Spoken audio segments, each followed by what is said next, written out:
சிறகடிக்க சீரியலில் இனி என்ன நடக்க போகுது தான் பார்க்க போகிறோம். இந்த மனோஜுக்கும் ரோகிணியும் ஏதாவது தொழில் பண்ணணும், என்னென்ன தொழில் பண்ணலாம் அப்படின்னு சொல்லிட்டு அவங்கவுங்க ஃப்ரெண்டுகிட்ட கேட்டுக்கிட்டு இருக்காங்க. இந்த சூழ்நிலையில் மனோஜ் கூட படித்த நண்பரை போய் பார்க்குறாங்க. அவர் சொல்கிறாரு, நீ இப்போ தான் பிஸ்னஸே பண்ண போறியா, உன் வயசுக்குலாம் எப்பவும் செட்டில் ஆகிருக்குன்னு தெரியுமா அப்படிங்கிறாங்க. நண்பா, இப்போ தான் எனக்கு பணம் வந்திருக்கு, அதான் பிஸ்னஸ் பண்ணலான்னு பார்க்குறேன் அப்படிங்கிறாங்க. எவ்வளோ பணம் வந்திருக்கு அப்படிங்கிறாங்க. 30 லட்ச ரூபா எங்கள் அங்கிள் அனுப்பியிருக்காங்க அப்படிங்கிறாங்க. நான் சொல்ல போகிற பிஸ்னஸுக்கெலாம் எப்படின்னாலும் 2 கோடி ரூபா 3 கோடி ரூபா வேணும், அதனால் நீ வேறு இடத்துல வேறு நண்பர்கிட்ட யார்ட்டையாவது ஐடியா கேளு அப்படிங்கிறாங்க.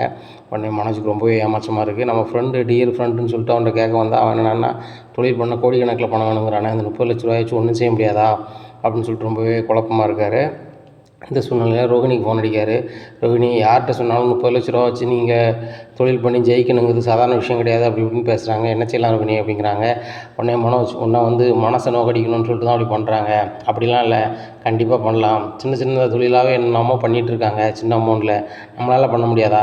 முத்து ஒரு தள்ளுவண்டி கடையை வச்சு கொடுத்தாரு, அதோடைய 5000 ரூபா செலவு இருக்கும், அதை வச்சு ஒரு பூக்கடை வச்சு கொடுத்தாரு, நம்மளால் ஒரு சின்னதாக தொழில் பண்ண முடியாதா அப்படிங்கிறாங்க. ஆமாம், என்ன ரோகிணி, நம்மளை மனசை நோக்கடிக்கணும்னு சொல்லி தான் பண்ணிகிட்ருக்காங்க. அதுபோக என் லெவலுக்கு சின்ன தொழில் பண்ணால் நல்லா இருக்காது ரோகிணி, இந்த அமௌண்ட்டு காணாதுன்னு தான் நினைக்கிறேன் அப்படிங்கிறாங்க. ஏன் மனோஜ் இப்படி சொல்கிறீங்க? அதெல்லாம் காணும். நானே என் கூட படித்த ஃப்ரெண்ட்ஸ் எல்லார்ட்டையுமே கேட்டுக்கிட்டு இருக்கேன், என்ன தொழில் பண்ணால் ஜெயிக்கலான்னு சொல்லிட்டு. உங்களுக்கு எதுவும் ஐடியா வந்திருக்கா மனோஜ் அப்படின்னு கேட்குறாங்க. நான் கேட்குறேன், என் நண்பர்கள் பூராமே இந்த அமௌண்ட்டு காணாது, நீ பெரிய அமௌண்ட்டாக இருந்தால் நாங்கள் சொல்கிற வேலையை நீ பண்ணலாம், பயங்கரமாக வருமானம் வரும் அப்படி இப்படிங்கிறாங்க.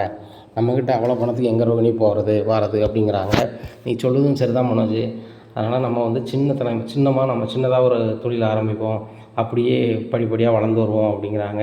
ரோகிணி, படிப்படியாக வளர்ந்து ரொம்ப நாள் ஆகும், நம்ம சீக்கிரமாக பணக்காரன் ஆகணும், அது ஏதாவது ஒரு வழி பண்ணணும் அப்படிங்கிறாங்க. உடனே ரோகிணி சொல்கிறாங்க, அது சினிமாவில் மட்டும்தான் நடக்கும் மனோஜ், ஏதாவது உங்கள் ஃப்ரெண்டுகிட்ட கேளு, இல்லைன்னா என்ன பண்ணலான்னு சொல்லி நீனே யோசனை பண்ணு அப்படிங்கிறாங்க. உடனே மனோஜ் ரொம்ப அப்படியே சிந்தனை பண்ணிட்டே நடக்காரு. சரி இனிமேல் நடந்தால் சரி வராது அப்படின்னு சொல்லிட்டு பக்கத்தில் ஒரு தேட்டர் இருக்குது, சரி அந்த ஏசி தேட்டரில் உட்காந்து யோசிப்போம் அப்படிங்கிறாங்க. சூப்பராக படம் ஓடுது, அந்த படத்தை ஃபுல்லும் பார்க்காரு. பார்த்துட்டு கேண்டீனில் போய் நல்லா சாப்பிட்றாரு. சாப்பிட்டு மறுபடியும் ஷோவை பார்க்குறாரு. பார்த்துட்டு வெளில வராரு. உடனே ரோகிணி ஃபோன் அடிக்காங்க, என்ன மனோஜ் எங்கே இருக்கீங்க அப்படிங்கிறாங்க. தேட்டர் வாசலில் அப்படிங்கிறாங்க. என்ன மனோஜ் செய்கிறீங்க, தேட்டர் வாசலில் இருக்கீங்கன்னு சொல்கிறீங்க அப்படிங்கிறாங்க. இல்லை ரோகிணி, நடந்து வந்துகிட்டே இருந்தேன், என்ன பண்ணலான்னு சொல்லிட்டு யோசனை பண்ணிட்டே இருந்தேன், அப்போ தான் தேட்டர் ஞாபகம் வந்துச்சு. சரி, தேட்டருக்குள்ளே போய் நம்ம ஏசியில் உட்காந்து யோசனை பண்ணுவோம் அப்படின்னு பார்த்து தேட்டரில் உட்காந்தேன். அங்கே போனோன்னா படம் சூப்பராக இருந்துச்சா, பார்த்துட்டே இருந்தேன், மறந்துட்டேன் அப்படிங்கிறாங்க. ஆமாம், சின்ன பிள்ளைத்தனமாகவே பேசிகிட்டு இருங்க, வாழ்க்கையில் எப்படி ஜெயிக்க போகிறீங்க, எங்கள் அப்பா 30 லட்ச ரூபா உங்களுக்கு அனுப்பியாச்சுன்னு சொல்லிட்டு நம்ம புல்டப் பண்ணியாச்சு வீட்டில்.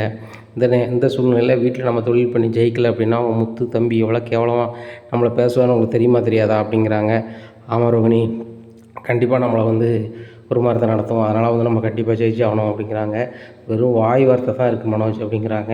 இல்லை ரோகிணி, அப்படிலாம் இல்லை, நம்ம ஜெயிச்சிடலாம் அப்படின்னு சொல்லிட்டு நேராக வீட்டுக்கு போகிறாரு. போகிற வழியில் ஒரு கடை இருக்குது, ஹோட்டல் இருக்குது, அந்த ஹோட்டலுக்கு போகிறாரு. போய் அல்வாவும் கொஞ்சம் பண்டமும் வாங்கிட்டு நேராக வீட்டுக்கு போகிறாரு. ரோகிணி அப்படிங்கிறாங்க. உடனே மனோஜை பார்த்து சிரிக்கிறாங்க விஜயா.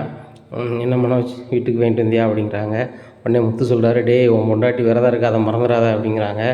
உடனே ஆமாம் மனோஜ், அல்வாலாம் அவளுக்கு கொடுக்கக்கூடாது, பூ வாங்கி வச்சிரு, அவளும் பூ வாங்கிக்கூடாது 48 நாளுக்கு அப்படிங்கிறாங்க.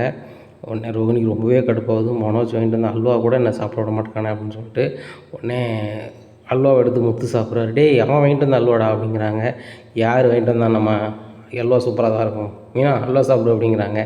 எனக்கு வேண்டாம் அப்படிங்கிறாங்க. ஆமாம், மனோஜ் வாங்கி தான் நீ சாப்பிட மாட்டல, நானே சாப்பிட்றேன். அப்பா சூப்பராக இருக்குது, அல்வா சாப்பிட்றீங்களா அப்படிங்கிறாங்க. டேய், எனக்கு சுகர்ரா, எனக்கு வேண்டாம் அப்படிங்கிறாங்க. சரி நானே சாப்பிட்றேன் அப்படின்னு சொல்லிட்டு சாப்பிட்றாரு. ரோகிணிக்கு சரியான காண்டாகுது. என்ன மனோஜ், இன்றைக்கி ஏதாவது ஒரு தொழில் பண்ண ஐடியாவோட வருவீங்கன்னு பார்த்தேன், இன்னும் இது பண்ணலையா அப்படிங்கிறாங்க. உடனே மனோஜை கூப்பிட்றாரு அண்ணாமலை. மனோஜுக்கு வா அப்படிங்கிறாங்க. உடனே ரோகிணி எட்டி பார்க்குறாங்க. உடனே நீனும் வாமா அப்படிங்கிறாங்க. ரோகிணி வராங்க. என்ன தான் பிஸ்னஸ் பண்ண போகிறீங்க சொல்லுங்கள் அப்படிங்கிறாங்க. உடனே தெரிலப்பா அப்படிங்கிறாங்க. 2 வாரம் 3 வாரம் ஆகுது அவங்க அப்பா பணம் அனுப்பி, இன்னும் நான் பிஸ்னஸ் பண்ண போகிறேன், அது பண்ண போகிறேன், இது பண்ண சுற்றிக்கிட்டு தான் இருக்கே தவிர எந்த ஐடியாவும் உனக்கு வந்த மாதிரி இல்லை. நீ தொழில் பண்ணலை அப்படின்னா, ஜெயிக்கலை அப்படின்னா அவங்க அப்பாவுக்கும் கஷ்டமாக இருக்கும், பணம் அனுப்பினா அவருக்கும். இப்போ இந்த தாப்பனா தாயாய் நாங்களும் ரொம்ப மனசுல கஷ்டப்படுவோம், நீ எந்த கஷ்டமுமே பட்ட மாதிரி இல்லையே அப்படிங்கிறாங்க. இல்லைப்பா, நான் என்ன தொழில் பண்ணலான்னு சொல்லிட்டு என் ஃப்ரெண்ட்ஸ்க்கெலாம் கேட்க தான்ப்பா போனேன் அப்படிங்கிறாங்க. அப்போ உனக்கு ஏதாவது ஐடியா இல்லையா அப்படிங்கிறாங்க.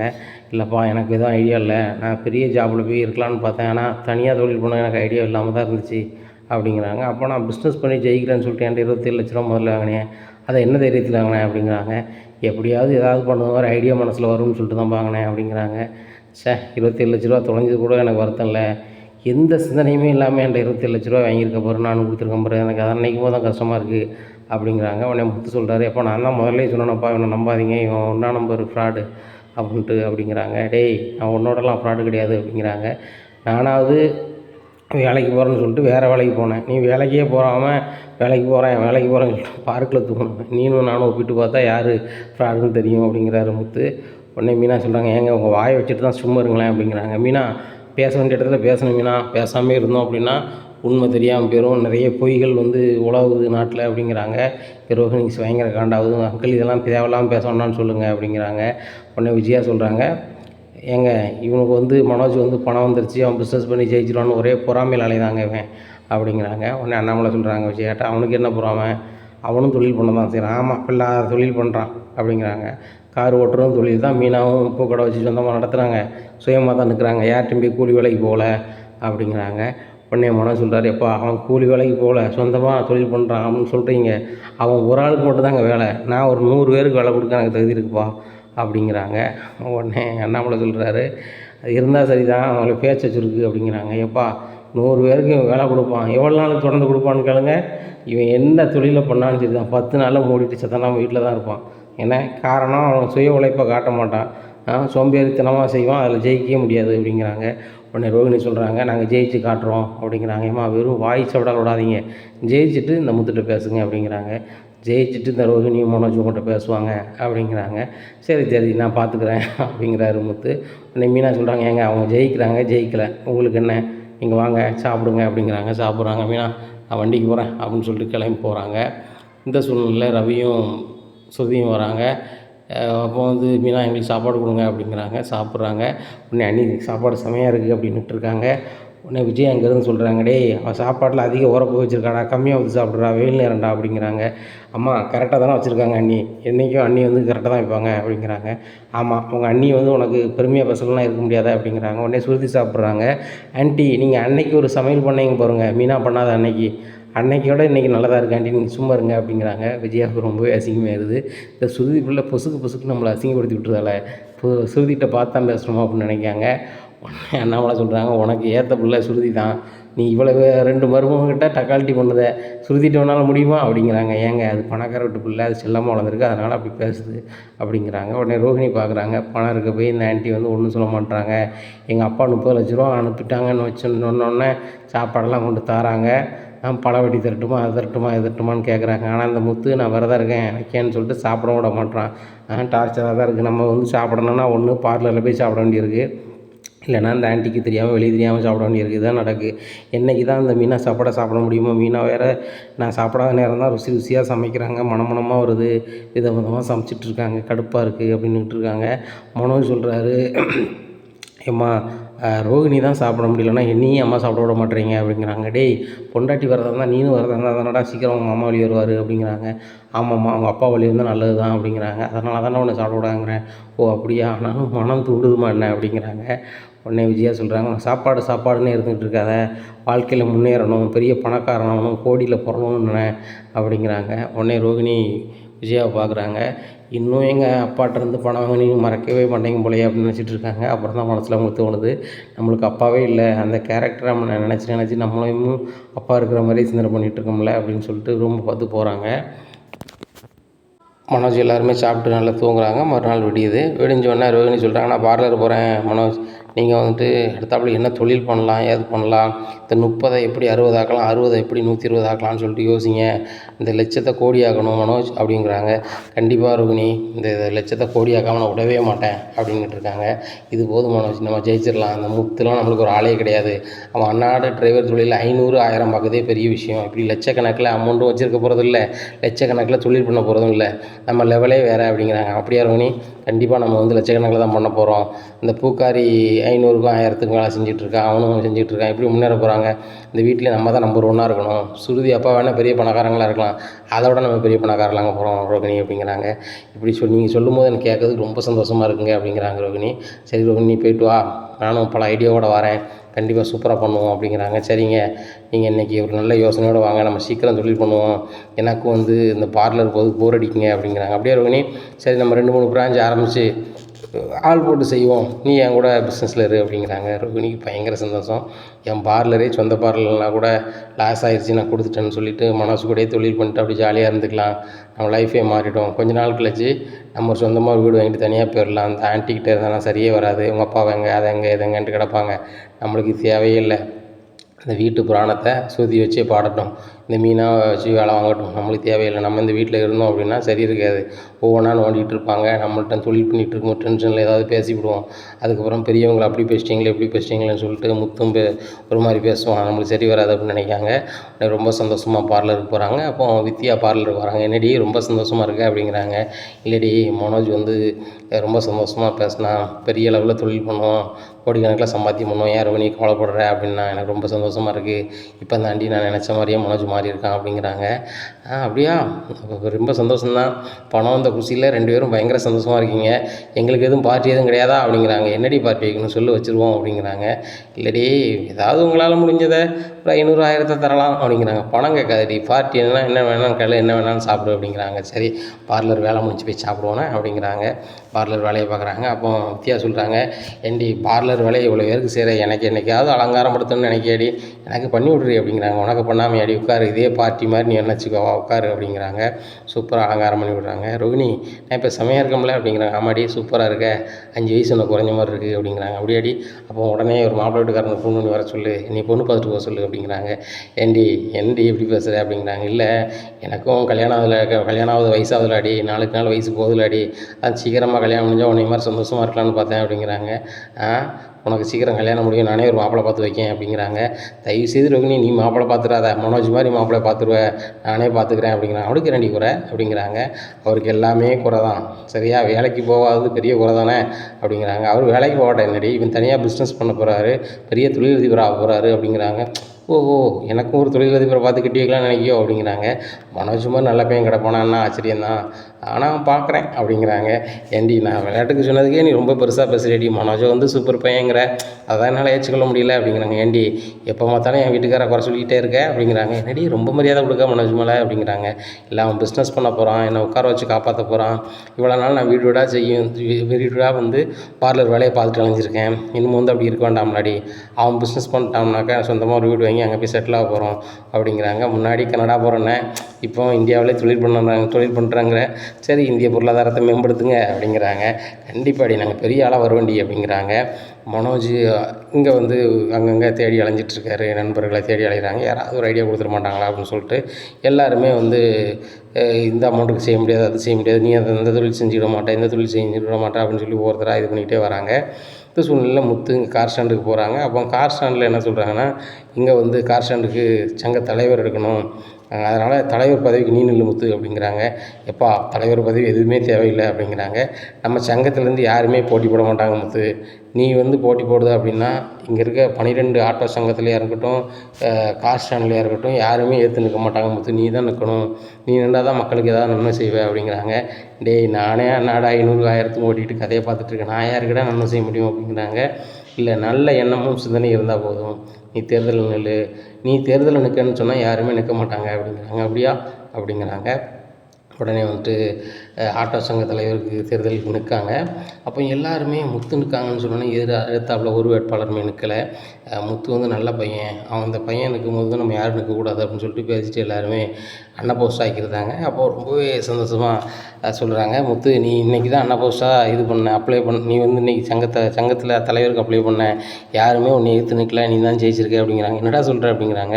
இல்லை, நீ அவ்வளோ பேர் மேலே எவ்வளோ பாசமாக இருக்க, உன்னை எவ்வளோ பேருக்கு பிடிக்கும் அப்படிங்கிறத நீ இதிலேயே காட்டிட்ட, எல்லாருக்குமே உன்னை பிடிக்கும், எந்த எதிர்ப்புமே இல்லை, ஒரு நபர் கூட உனக்கு ஏற்றாப்புல நாமினேஷன் தாக்கல் பண்ணல அப்படிங்கிறாங்க. இதை கேட்டால் முத்துக்கு பயங்கர சந்தோஷம், இவ்வளோ நண்பர்களாக சம்பாரிச்சிருக்கனா அப்படிங்கிறாங்க. உடனே செல்வம் சொல்கிறாரு, நீ பணத்தை தானே சம்பாத்தியம் பண்ணல, நட்புகளையோ உறவுகளையோ நீ அதிகம் சம்பாத்தியம் பண்ணிட்ட அப்படிங்கிறாங்க. இதை கேட்கும்போது ரொம்ப சந்தோஷமாக இருக்குது. நான் படிக்கலை, நம்மளால் வாழ்க்கையில் வந்து என்ன செய்ய முடியும், அது போக நம்மளுக்குன்னு யார் இருக்கா அப்படின்னு சில நேரம் நினச்சது உண்டு. நண்பர்களாக அவங்க 4 பேரை நான் நினச்சிருக்கேன், மற்றவங்கள்ட்ட நான் பழகுவேன், அந்தளவுக்கு இருப்பேனா எனக்கு தெரியல, ஆனால் இவ்வளோ பேர் என்னை பிடிக்கும்னு நினைக்கும் போது ரொம்ப சந்தோஷமாக இருக்குது அப்படிங்கிறாங்க. முத்து, உனக்குள்ள மரியாதை உனக்கு தெரியல, உன்னை அவ்வளோ பிடிக்கும் எல்லாருக்கும், அப்படிங்கிறாங்க. உங்கள் வீட்டிலே ஒரு மரியாதை உள்ள நபர்னா நீ தான் அது அப்படிங்கிறாங்க. அப்படிலாம் இல்லை செல்வம், ஏதோ நீ என் மேலே உள்ள அன்பில் சொல்கிற அப்படிங்கிறாங்க. நான் உன் மேலே உள்ள அன்பில் சொல்லலாம் சரியா. எல்லா ஆட்ட சங்கத்தில் இருந்து முத்தையத்து நிற்கலை, முத்தைய ஜெயிச்சு தான் இருக்கட்டும்னு சொல்லும்போது சாதாரண விஷயமா இவ்வளோ சங்கத்துக்கு நீ தான் தலைவர் அப்படிங்கிறாங்க. பேசிகிட்டு இருக்கும்போதே ஒவ்வொருத்தராக வந்து மாலை போடுறாங்க. தலைவரை வணக்கம், தலைவரை வணக்கம் அப்படிங்கிறாங்க. நான் தலைவர்லாம் கிடையாதுப்பா, செல்வம் சொன்னான்னு சொல்லி தான் நான் இது பண்ணேன் வச்சேன் அப்படிங்கிறாங்க. எதுவோ எப்படியோ அவ்வளோ சங்கத்துக்கு நல்லதுன்னு உங்கள் அக்கறை நீங்கள் தான் எடுத்து செலுத்த போகிறீங்க. அதுபோக நீங்கள் நல்லது கெட்டதெல்லாம் நீங்கள் தான் நிற்க போகிறீங்க அப்படிங்கிறாங்க. அவனை முத்து சொல்கிறாரு, பொருளாதார நிலைமையை தவிர மீதி எந்த நிலைமையாக இருந்தாலும் நான் முன்னாடி நிற்பேன் அப்படிங்கிறாங்க. இதுக்கு தேவை வந்து தன்னம்பிக்கையும் அதுபோக வந்து சங்கத்தின் மேலே அர்ப்பணிப்புள்ள மனிதர் தானே வேணும். நீங்கள் அப்படி உள்ள அற்புதமான மனிதர் அப்படி இப்படின்னு சொல்லிட்டு பேசுகிறாங்க. உடனே இந்த செய்தி வந்து பேப்பரில் வருது. இதை பார்த்து அண்ணாமலை ரொம்ப சந்தோஷப்படுறாரு. பையன் வந்து தலைவராகிட்டானா அப்படின்னு சொல்லிட்டு உடனே வீட்டில் வந்து சொல்கிறாரு விஜயாட்ட, ஏங்க விஜயா இன்றைக்கி முத்தை வந்து என்னெல்லாம் பேசுவேன், அவன் வந்து ஆட்டோ சங்க தலைவராகிட்டான் அப்படிங்கிறாங்க. ஏங்க இது பெரிய தலைவர் அப்படிங்கிறாங்க. இந்த மாதிரி ஒரு டிரைவருக்கெல்லாம் தலைவராக இருக்குது மிகப்பெரிய விஷயம். இத்தனை சங்கமும் இருக்குது. உன் பையனை போஸ்டை தேர்ந்தெடுத்துருக்காங்க. அப்போ எவ்வளோ பெரிய நல்ல வேணாந்திருப்பான், எவ்வளோ பேர் உறவை சம்பாரிச்சிருப்பான் பாருங்கள் அப்படிங்கிறாங்க. இன்னும் மீனாவுக்கு எதுவுமே சொல்ல, என்னது மாமா சொல்கிறீங்க அப்படிங்கிறாங்க. மீனா முத்து எதுவும் சொன்னானா அப்படிங்கிறாங்க. சொல்லலையே மாமா அப்படிங்கிறாங்க. இல்லை அவன் தலைவராகிட்டான். என்ன தலைவராகிட்டாரு அப்படிங்கிறாங்க. அவன் கார் ஓட்டுறாங்களா, கார் ஓட்டுற சங்கத்துக்கு ஆட்டோ சங்கத்துக்கு சேர்த்து தலைவராகிட்டான். அவனை வந்து பேப்பரில் போட்டிருக்காங்க பாரு அப்படிங்கிறாங்க. இதை பார்த்து மீனாவுக்கு பயங்கர சந்தோஷம். உடனே முத்துக்கு ஃபோன் அடிக்கிறேங்க, இப்படி பெரிய ஒரு பதவி கிடச்சிருக்கு, நீங்கள் என்கிட்ட சொல்லவே இல்லை அப்படிங்கிறாங்க. மீனா அதை பதவியாகவே எடுத்துக்கிடலை. அவங்க வந்து செல்வம் வந்து நில்லுனா நின்றேன், அவ்வளோதான். யாருமே நான் நிற்கிறதுனால நிற்கலையா, அதனால் நான் அண்ணா புஸ்ட்டு வந்துட்டேனா அப்படிங்கிறாங்க. எங்கள் இது எவ்வளோ பெரிய விஷயம் தெரியுமாங்க. சாதாரணமாக நம்ம எந்த பதவிக்கு இருந்ததில்லை. உங்களை வந்து எல்லோரும் படிக்கலை வைக்கலை, நீங்களாம் முன்னேற முடியாது, சபையில் நீங்கள் பெரிய ஆளாக முடியாதுன்னு சொல்லி நம்ம வீட்டிலே பேசுவாங்க. ஆன்ட்டி அத்தையே பேசியிருக்காங்க. ஆனால் இன்றைக்கி நீங்கள் ஒரு பெரிய ஆள் ஆகிட்டீங்க அப்படிங்கிறாங்க. நானே 500க்கு 1000க்கும் கார் ஓட்டிகிட்டு கிடக்கேன் என்ன, அதனால் அதெல்லாம் பெரிய இது இல்லை, நான் எல்லாரோட அன்புக்கு கட்டுப்பட்டுருக்கேன் அவ்வளோதான் அப்படிங்கிறாங்க. இதுதாங்க உங்கள் எளிமை அப்படிங்கிறாங்க. வீட்டுக்கு வராங்க. வீட்டுக்கு வந்தோடனே விஜயாட்ட அண்ணாமலை சொல்கிறாங்க, ஆர்த்தி எடு அப்படிங்கிறாங்க. ஏங்க இதுக்கெலாம் ஆர்த்தி எடுக்கணுமோ அப்படிங்கிறாங்க. ஆர்த்தி எடு விஜயா, மீனா ஆர்த்தி எடுங்க அப்படிங்கிறாங்க. ஆர்த்தி எடுக்கிறாங்க. இதை பார்த்த மனோஜுக்கு பயங்கர ஷாக்கு. இப்போ என்ன செஞ்சுட்டான் இவனுக்கு ஆர்த்தி அடிக்கிறீங்க அப்படிங்கிறாங்க. டேய் அவன் தலைவராகிட்டான்டா. எதுக்குப்பா தலைவராகிட்டான் அப்படிங்கிறாங்க. டேய் ஆட்டோ ஓட்டுறது சங்கத்துக்கு, பிறகு கார் ஓட்டுறது சங்கத்துக்கு இவன் தான் தலைவர், ஒட்டுமொத்த கார் ஓட்டுன சங்கத்துக்கு இவன் தான் தலைவர் அப்படிங்கிறாங்க. இப்போ இவன் தலைவரா அப்படிங்கிறாங்க. இவன் தான் தலைவர் அப்படிங்கிறாங்க. ரவி கை கொடுக்குறாரு. முத்து செம்மடா சூப்பர்டா அப்படிங்கிறாங்க. இதெல்லாம் ஒன்றும் இல்லைடா, நான் நாமினேஷன் தாக்கல் பண்ணேன், யாருமே வந்து தேர்தலில் நிற்கலான்ட்டாங்க அப்படிங்கிறாங்க. டேய் அண்ணன் புதுசாக வருது எவ்வளோ பெரிய விஷயம் தெரியுமாடா அப்படிங்கிறாங்க. உடனே அப்பா அதெல்லாம் வந்து ஒன்றுமே கிடையாதுப்பா, இதெல்லாம் என்னப்பா இருக்குது, இதெல்லாம் பெரிய விஷயமாப்பா அப்படின்ட்டு இருக்காரு. உடனே முத்து சொல்கிறார், உனக்கு இதெல்லாம் பெரிய விஷயம் இல்லைப்பா, எங்களை மாதிரி கஷ்டப்பட்டவனுக்கு இது பெருசு தானப்பா அப்படின்ட்டு இருக்காங்க. உடனே ரவி சொல்கிறாரு, அவங்க சங்கத்துலேயும் வந்து நிதி இருக்கும், கிட்டத்தட்ட ஒரு சங்கத்திலே 50 லட்ச ரூபா இருக்கும், 4 சங்கம்னு என்னாச்சு அப்படிங்கிறாங்க. 2 கோடி ரூபாய்க்கு மேலே இருக்குமா அப்படிங்கிறாங்க. இதுக்கு எல்லாமே வரவு செலவு பார்க்குறது முத்து தான் அப்படிங்கிறாங்க. இதை கேட்டால் மனோஜுக்கு பயங்கர இதாகிடுது. ஆகா முத்து இவ்வளோ பெரிய ஆளாயிட்டானா அப்படின்னு சொல்லிட்டு முழிக்காங்க. உடனே முத்து சொல்கிறாரு, எப்பா அது எனக்கு எவ்வளோ அமௌண்ட் இருக்கும் ஏதாவது இருக்குன்னு எனக்கு தெரியாது, என்ன ரொம்ப நாளாக ஒவ்வொரு சங்கத்துக்கு ஒருத்தராக நிற்பாங்க, நானும் ஓட்டு போட்டுட்டு போய்கிட்டு இருப்பேன், ஆனால் இன்றைக்கி செல்வம் நில்லுன்னு சொன்னோன்னா நான் நின்றேன். அன்றைக்கி தான் தெரிஞ்சு எல்லோரும் நம்மளே இவ்வளோ பாசமாக இருக்காங்கன்னு சொல்லிட்டு நான் அப்ளை பண்ணோன்னே யாருமே அப்ளை பண்ணல, இது எனக்கு பெரிய விஷயமா நினைக்கிறேன்பா அப்படிங்கிறாங்க. உடனே அண்ணாமலை சொல்கிறாரு, நம்ம குடும்பத்தில் இருந்து ஒரு பொது வாழ்க்கையில் யாரும் வந்ததில்லை, நீ பொது வாழ்க்கையில் இருக்குது எனக்கு ரொம்ப சந்தோஷமாக இருக்குது. மக்களுக்காக நம்ம பாடுபடுறதுல என்ன தப்பு, மக்கள் தான் நம்மளை வந்து எல்லா வகையிலையும் உருவாக்குறாங்க. பெற்ற தாயை தாண்டி நம்மளுக்கு வந்து ஒரு உறவுன்னு அவங்க தானே, அவங்களுக்காக நம்ம ஏதாவது செய்ய தானே செய்யணும். அப்படி ஒரு மக்கள் பணியில் நீங்கள் இருக்கும்போது எனக்கு பெருமை தான் அப்படிங்கிறாங்க. இந்த சூழ்நிலையில் இதை தகவலை கேட்டோன்னே ஏரியா தலைவர் வராரு முத்து வீட்டுக்கு. நீ ஆட்டோ சங்க தலைவராக கார் சங்க தலைவராக ஆனதில் எனக்கு ரொம்ப பெருமை தம்பி அப்படின்னு சொல்லி வீட்டில் வந்து சால்வை போடுறாங்க. இதை பார்த்த விஜயாவுக்கு பயங்கர கிடப்பாது, இந்த முத்துக்கு இவ்வளோ பேர் வந்து சால்வை போடுறாங்களா அப்படின்னு சொல்லிட்டு. உடனே தலைவரை அதெல்லாம் பெரிய பதவியில் தலைவரை நான் செல்வம் சொன்னாலும் தான் நின்றேன் அப்படிங்கிறாங்க. தம்பி நான் உங்களை அரசியலுக்கு கூப்பிட்டேன், நீங்கள் வரலை பார்த்தீங்களா, காலத்தின் சூழல் உங்களை வந்து அரசியல் இழுத்துட்டு பார்த்தீங்களா அப்படிங்கிறாங்க. ஐயா இது அரசியல் இல்லை, அந்த சங்கத்துக்கு நான் வந்து பொறுப்பில் இருக்கேன் அப்படிங்கிறாங்க. தம்பி நாளைக்கு நீங்கள் எனக்கு அரசியல்வாதிக்கு தேவை, ஏன்னா உங்களுக்கு நான் தேவை, இது எல்லாமே அரசியல் ஜாயின் தானே தம்பி, கண்டிப்பாக நான் உங்களுக்கு உதவி பண்ணுவேன், நீங்கள் எனக்கு உதவி பண்ண வேண்டியிருக்கும் அப்படிங்கிறாங்க.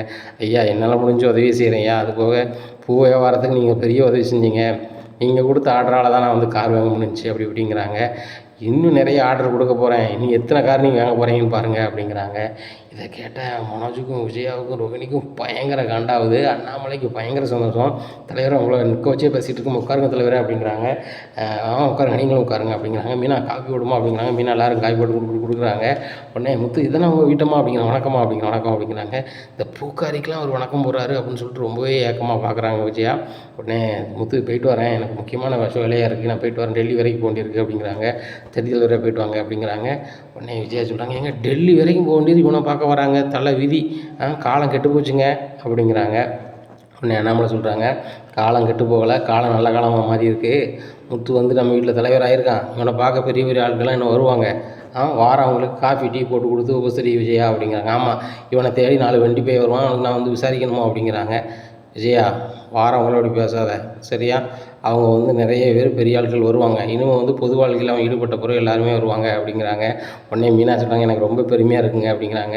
இதெல்லாம் கேட்கும்போது ரோகிணிக்கு பயங்கர காண்டாகுது. நம்ம கையில் 30 லட்ச ரூபா இருக்குது, நம்ம எதுவும் தொழில் பண்ண முடியாமல் முடிச்சிட்ருக்கோம். இந்த டிரைவர் ரிட்டைர்மெண்ட் 5 காசு கிடையாது, தன் நாடு கார் ஓட்டி தான் இவன் வந்து கதையை பார்க்கணும். இவன் ஒரு தலைவராகிட்டான், இவனை தேடி 4 பேர் வராங்க, அவங்க பெரிய தலைவராக இருக்காங்க, இவன் இருக்க சங்கத்தில் கோடிக்கணக்கில் பணம் இருக்குங்கிறாங்க. இதெல்லாம் எப்படி நடக்குது அப்படின்னு சொல்லிட்டு ரொம்பவே பொறாமையில் இருக்காங்க. நம்ம ஒன்று செஞ்சோம்னா இவங்க ஒன்று செஞ்சிட்ருக்காங்களே, இவங்க ஏதாவது செஞ்சாங்கன்னா அந்த ஆண்டி எண்ணி ஏதாவது சொல்லி இது பண்ணுவாங்களே, என்ன செய்ய அப்படின்னு சொல்லிட்டு முழிக்காங்க. இந்த சூழ்நிலையில் மனோஜ் சொல்கிறாங்க, மனோஜ் பார்த்தியா உனக்கு இளைய தம்பி எப்படி ஆகிட்டான், நீ இப்படியே இருக்கியே அப்படிங்கிறாங்க.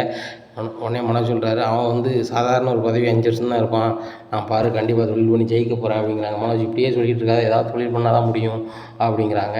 உடனே மறுநாள் காலையில் அதே மாதிரி விடியுது, ரோகிணி பார்லர் போயிடுறாங்க. மனோஜ் அதே மாதிரி வேலை தேடி அலைஞ்ச மாதிரி என்ன தொழில் பண்ணலான்னு சொல்லி ஒருத்தரையாக கேட்டுக்கிட்டு தெருவாக அலைகிறாரு.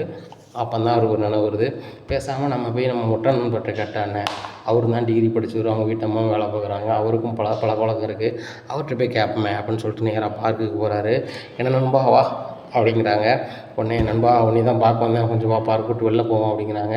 அக்கா இப்போ அடிக்க வெயிலுக்கு வெளியிலலாம் போக முடியாது, இதுதான் சொர்க்க பூமி, நம்ம சொர்க்க பூமி இதுதான், அந்த பார்க்குள்ளே தான் இருக்கணும், இந்த மரத்துக்கு கீழே கிடக்கிற சுகமே சுகம், மற்ற நேரத்தில் நம்ம தூங்குனது மேட்ரு கிடையாது, இந்த வெயில் நேரத்தில் நம்ம கண்டிப்பாக அந்த மரத்துக்கு கீழே தான் இருக்கணும், அப்போ தான் நம்மளுக்கு ஆக்சிஜன் உடனே வரும், நம்ம பயங்கரமாக ஆகும் அப்படிங்கிறாங்க. தலைவர் அது இருக்கட்டும், நான் இப்போ என்ன தொழில் பண்ணால் ஜெயிக்கலாம், நான் சீக்கிரம் பெரிய ஆளாகணும் அப்படிங்கிறாங்க. எந்த தொழில் பண்ணாலும் படிப்படியாக தான் நம்ம பெரிய ஆளாக முடியும் அப்படிங்கிறாங்க. அது எனக்கு தெரியாமையாக இருக்குது, அது ரொம்ப நாள் ஆகும், எனக்கு இளைய தம்பி ஒரு பணக்கார பிள்ளையை கட்டிட்டான், என் தம்பி ஒருத்தன் படிப்பே சரியாக படிக்கலை, அவன் வந்து கார் ஓட்டுநர் சங்கத்துக்கு பெரிய தலைவராகிட்டான், இப்போ எங்கள் வீட்டிலே நான் தான் இப்போ தம்பி பைசா கிடைக்கிற மாதிரி இருக்குது, அதனால் நான் அவனை சீக்கிரம் பெரிய ஆள் ஆகணும், அதுக்கு ஒரு வழி சொல்லு அப்படிங்கிறாங்க. சீக்கிரம் பெரிய ஆள் ஆகணும்னா பந்தயம் கட்டி தான் பெரிய ஆள் ஆகணும் அப்படிங்கிறான். பந்தயம் கட்டி தான் பெரிய ஆள் ஆகணும்னா இப்போ 1 லட்ச ரூபாய் பந்தயம் கட்டினா 2 லட்ச ரூபா கிடைக்கும், 2 லட்ச ரூபாய் கட்டினா 10 லட்ச ரூபா கிடைக்கும், இப்படி ஒன்று பந்தயத்தை கட்டி ஜெயிக்கிறது தான் அப்படிங்கிறாங்க. பந்தயம் கட்டினா ஜெயிச்சிடலாமா அப்படிங்கிறாங்க. உனக்கு ராசி நல்லா இருந்துச்சுன்னா நீ ஜெயிக்கலாம் அப்படிங்கிறாங்க. எங்கள் அம்மா எப்பவுமே சொல்லுவாங்க, என் ராசி நல்ல ராசி, அதனால தான் நான் ஒரு பணக்கார பிள்ளையை கட்டினேன் வச்சேன் படித்தோம்னு சொல்லுவாங்க, அதனால் எனக்கு நல்ல ராசி தான் அப்படிங்கிறாங்க. நல்ல ராசின்னா சரி அதை பந்தயத்தை போட்டுற வேண்டியானே அப்படிங்கிறாங்க. அப்போ நீங்களும் பந்தயத்தை போட்டு பெரிய ஆளாக இருக்க வேண்டியதானே அப்படிங்கிறாங்க.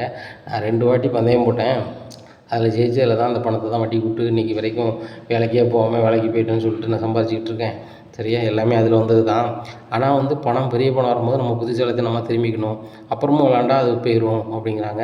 அப்படியா, நான் இப்போ என்கிட்ட 30 லட்ச ரூபா இருக்குது, இந்த 30 லட்ச ரூபா வச்சு விளாண்டா ஒரு 3 கோடி ரூபா வந்துட்டுனா நான் ஈஸியாக வெளில வந்துடுறேன் அப்படிங்கிறாங்க. அது ஓன் திறமை, அதை நான் சொல்ல மாட்டேன் அப்படிங்கிறாங்க. அது எங்கே நடக்குது எது நடக்குது அப்படிங்கிறாங்க.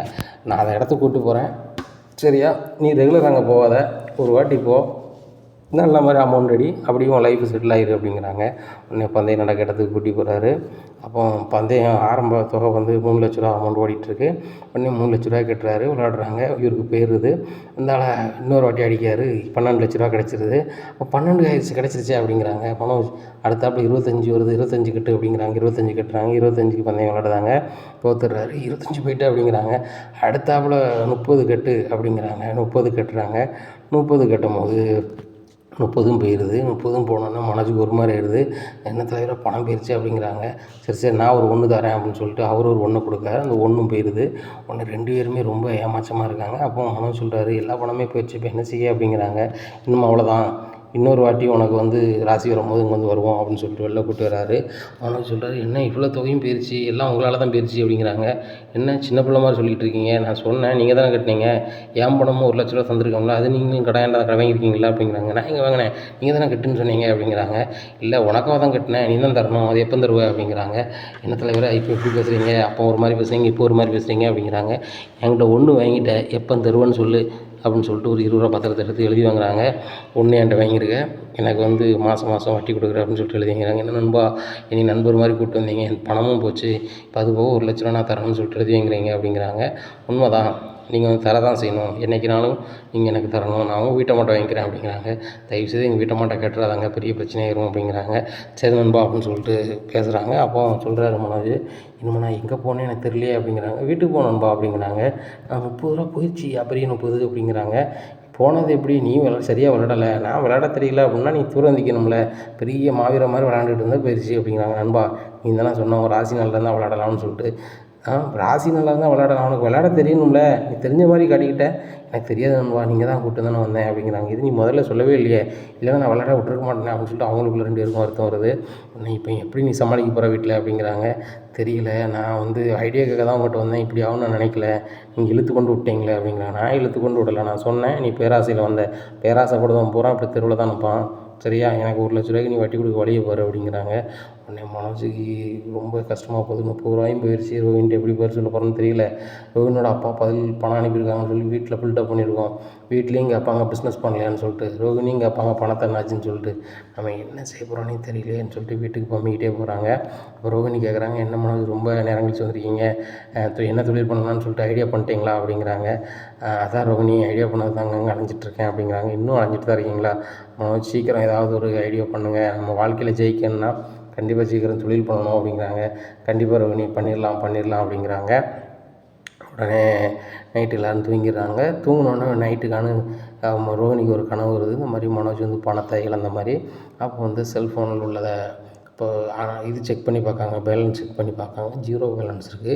இதை பார்த்து ரோஹினிக்கு பயங்கர ஷாக் ஆகிடுது, நம்ம கண்ட கனவு நிஜமாயிட்டா அப்படின்னு சொல்லிட்டு மனோஜ் எழுப்புறாங்க. இன்னும் என்ன ரோஹினி அப்படிங்கிறாங்க, பணம் என்னாச்சு அப்படிங்கிறாங்க. ஆகா ரோஹினி தெரிஞ்சிட்டு போல அப்படின்னு சொல்லிட்டு ரோஹினி அப்படிங்கிறாங்க. பணம் என்னாச்சு அப்படிங்கிறாங்க. கேஷாக எடுத்து வச்சிட்டிங்களா, பணமாக ரொக்கமாக எடுத்து வச்சிட்டிங்களா, எங்கே வச்சுருக்கீங்க அப்படிங்கிறாங்க. ரோஹினி அப்படிங்கிறாங்க. சொல்லி தொலைங்க அப்படிங்கிறாங்க.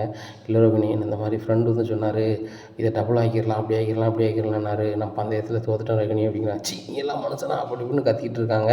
சவுண்டு கேட்டால் நம்மளை என்ன மனோஜ் ரொம்ப சவுண்டு கேட்கு, விஜயா அங்கே ஏதோ சத்தம் கேட்குன்னு கேளு அப்படின்ட்டு சொல்கிறாங்க. நேராக ரோஹினி கதவை தட்டுறாங்க. ரோஹினி என்ன சவுண்டு அப்படிங்கிறாங்க. உடனே ரோஹினியாலும் ஒரு பதிலும் சொல்ல முடியல, மனோஜாலும் ஒரு பதிலும் சொல்ல முடியல. ஏன் ரூமில் சண்டை போட்டுருக்கீங்க என்ன அப்படிங்கிறாங்க. ஒன்றுமில்ல ஆண்டி, பேசிகிட்டு தான் இருக்கோம் அப்படிங்கிறாங்க. நீங்கள் பேசுகிறது சண்டை போட்ட மாதிரி கேட்கு, அங்கிள் தான் அனுப்புனார், நீங்கள் சண்டை கண்டு போடாமல் இருங்க அப்படின்ட்டு நேராக போய் தூங்குறாங்க.